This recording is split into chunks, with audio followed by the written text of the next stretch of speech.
In the spring of 2011, 5 young people embarked on a spiritual retreat deep in the forgotten woods of Hollow Pine, Oregon. The group consisted of Malik, Jenna, Layla, Noah, and the retreat leader, Rowan. None of them knew they were being taken to the heart of a forgotten legend, where maps fail, technology dies, and the forest seems to watch every step. Rowan, a soft-spoken alternative therapist with a distant look in his eyes, claimed the cabin had belonged to his grandfather and had been used for decades as a portal of inner healing. The forest was dense, dark even during the day, and the air grew heavier the deeper they went. When they reached the cabin, it felt out of place, not abandoned, but as if it had been recently built and with an intention that wasn't exactly welcoming. The cabin was made of dark wood, with creaking doors that whispered as they opened. Inside, an atmosphere of suspended silence lingered. An oval mirror with a carved frame stood covered by a thick, moth-eaten cloth in the attic. The wooden floors groaned beneath their feet, and the small windows seemed more decorative than functional, like glass eyes that let no one see in or out. On the third night, Malik woke with the sense that something had changed. He stepped outside to breathe the cold night air and noticed the terrain around them seemed different. Trees that had been nearby were now distant. The ground slopped in the opposite direction. When he woke the others and told them, no one believed him, until they noticed the trail they had followed in was gone. The next day, Rowan tried to calm them, saying it was common for the forest to play with perception, but when Layla tried using her wrist compass, the needle spun in circles without stopping. Noah climbed onto a high rock to look at the sky and said the clouds looked frozen, like time itself was stuck in place. Then Jenna, bumping into a loose floorboard in the main bedroom, found a hidden compartment.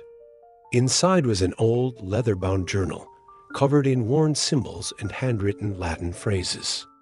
One particular passage stood out. The forest moves with the soul that lives within it. The cabin is its shell, and Elira its root. Searching further through the cabin, they found a newspaper clipping inside a glass jar in the kitchen. The article, dated 1873, spoke of Elira Marans, a woman accused of abducting 4 children from the neighboring village of Elkhorn. It was said she practiced spiritual alchemy and that her cabin vanished overnight after locals tried to burn her alive. The article quoted a final phrase Elira reportedly said before disappearing: "The forest accepts me, and with it, I become eternal." Even stranger, local records indicated that the village of Elkhorn had been abandoned just a year later with no clear explanation.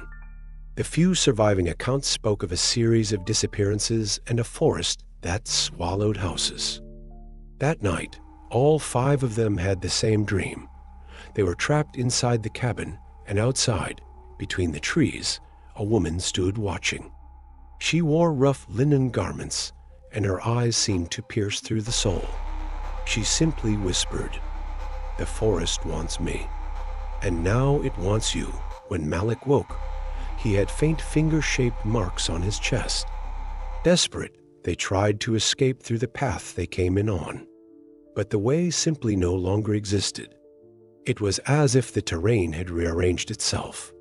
When they finally found the cabin again, hours later, it was standing in a completely different clearing on a moss-covered hill that hadn't been there before. On the morning of the 6th day, Layla was gone. Her bed was made, her belongings untouched, but she was nowhere to be found. Noah decided to check the basement against Rowan's wishes. There, behind a false wall, they found a rudimentary altar, made of stones and sticks. Layla's backpack was resting beside it, along with an old cloth doll with sewn-shut eyes. Something dripped from the ceiling. It wasn't water. Rowan began to change.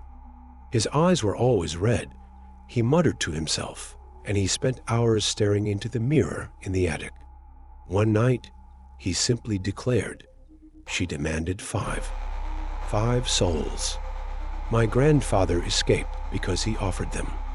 I brought you here because I didn't want to be next." The group split. Jenna and Malik tried to flee on their own, but kept returning to the same spot. Noah, in despair, smashed the mirror only to see, in the shards, Layla's face looking back at him, trying to scream. The cabin began to change. Inside, doors now led to different places.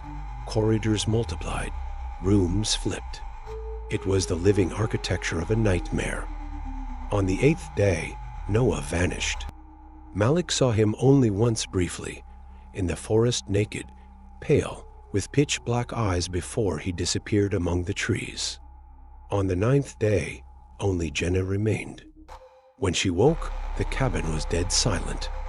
She heard a lullaby playing in the distance. Following the sound, she found a new path, lit by floating candles, winding deep into the woods. Jenna's body was never found. A year later, after new disappearances, the hollow pine forest was closed by state order. But local hikers still claim that on moonless nights, you can see a cabin between the trees, always in a different place. And if you listen closely, you'll hear a voice whispering through the leaves, "The forest wants me. And now it wants you too."